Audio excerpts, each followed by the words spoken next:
गोस्वामी जी ने मानस के 7 कांडों को क्या उपमा दी है। रामचरितमानस के 7 कांडों के बारे में गोस्वामी जी कहते हैं, यह 7 कांड सिर्फ कांड नहीं है, यह प्रभु श्री राम की भक्ति तक पहुंचने के 7 सोपान है, यानी 7 सीढ़ी है। एक एक सीढ़ी चढ़कर भक्त जीवन के परम फल यानी प्रभु श्री राम की अखंड भक्ति पा सकते हैं। भगवान की भक्ति पाने की पहली सीढ़ी है बालकांड। बालकांड मतलब बालवत स्वभाव, बच्चे जैसा मनोभाव, यानी बच्चे सा सरल, निश्चल, निष्कपट, निर्विकार मन, जिसमें कोई प्रपंच न हो, बिल्कुल मुस्कुराता हुआ चेहरा। अगर हमारे पास ऐसा मन है तो हम पहली सीढ़ी चढ़ गए। दूसरी सीढ़ी है अयोध्या कांड।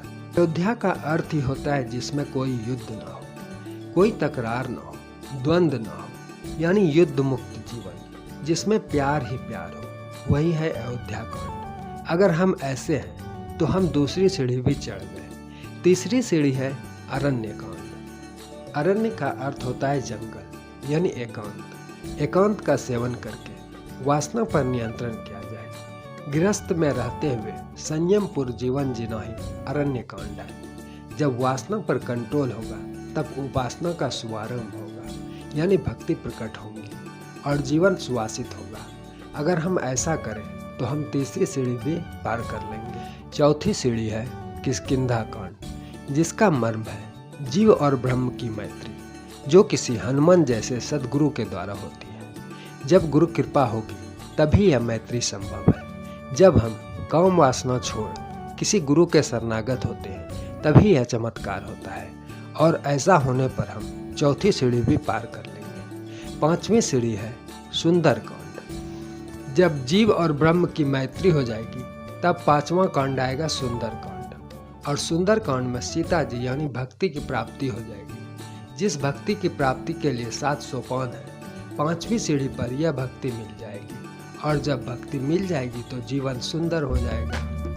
अब 2 कांड जो इसके बाद है वह भक्ति का फल है। जब सुंदर कांड में भक्ति मिल जाएगी तब लंका कांड में जो आपके अंदर दुर्गुण बैठे हैं, मोह रूपी रावण, अहंकार रूपी कुंभकर्ण, काम रूपी मेघनाद, वासना रूपी शूर्पणखा, खरदूषण रूपी राग द्वेष, भक्ति की प्राप्ति होने से इन सारे दुर्गुणों का नाश हो जाएगा। इस प्रकार हम छठी सीढ़ी पार कर 7वीं सीढ़ी पर होते हैं, जो है उत्तरकांड। उत्तरकांड में आपके हृदय रूपी सिंहासन पर सीता और राम यानी भक्ति और भगवान एक संग विराजमान हो जाएंगे। तब आपका उत्तरकांड पूरा हो जाएगा। आपके जीवन में राम राज्य की स्थापना होगी और आपको कथा का पूरा फल मिल जाएगा। यही इन 7 कांडों का आध्यात्मिक अर्थ है।